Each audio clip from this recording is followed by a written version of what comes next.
తులారాశి వారు ఈ వారం అనూహ్యమైనటువంటి రీతిలో కార్యక్రమాలను చేపట్టి పూర్తి చేయగలుగుతూ ఉంటారు. అందరిలో మీకంటూ ఒక ప్రత్యేకమైనటువంటి గౌరవ స్థానాలు ఏర్పడుతూ ఉంటాయి. స్నేహితులను బంధువులను కలుసుకుంటారు. ఓర్పుతో పలు రకాల క్లిష్టమైనటువంటి సమస్యల నుండి కూడా బయటపడేటటువంటి అవకాశాలు ఉన్నాయి. విద్యార్థులకు మంచి మంచి అవకాశాలు కలిసి వస్తుంటాయి. ఆదాయంలో కొంత మార్పులు చేర్పులు కనిపిస్తున్నాయి. ఈ ఆదాయాలను పెంచుకోవటంలో కొంత ఇబ్బందులను కూడా ఎదుర్కొంటూ ఉంటారు. దూర ప్రాంతాల్లో ఉన్నటువంటి స్నేహితులను బంధువులను కలుసుకునే ప్రయత్నాలు చేస్తుంటారు.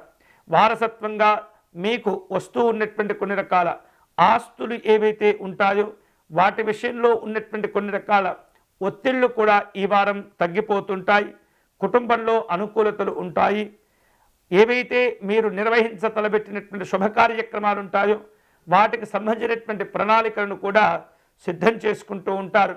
వ్యాపార కార్యక్రమాల్లో అనుకున్నటువంటి రీతిలోనే లాభాలు కూడా పొందుతూ ఉంటారు.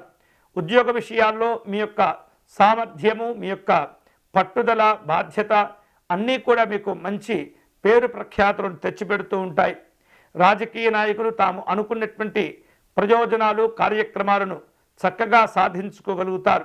అనారోగ్య భావనలు పెరగకుండా ఎప్పటికప్పుడు కూడా జాగ్రత్తలు తీసుకుంటూ ఉండాలి. కుటుంబపరంగా ఉన్నటువంటి చిక్కులు, చికాకులు తొలగిపోతుంటాయి. విశ్రాంతితో కూడినటువంటి కొన్ని రకాల సరదా కాలక్షేపాలు కూడా ఉంటుంటాయి. ఈ వారం అనవసరమైనటువంటి ఖర్చులను తగ్గించుకోవాలి.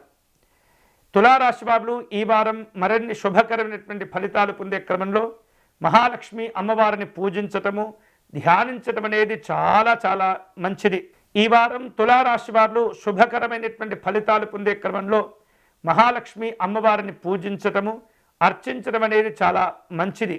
అలాగే అమ్మవారికి కుంకుమ పూజను నిర్వహించటము, విశేషమైనటువంటి తామర పుష్పాలతో అర్చన నిర్వహించటము కూడా మీకు కలిసి వస్తుంది.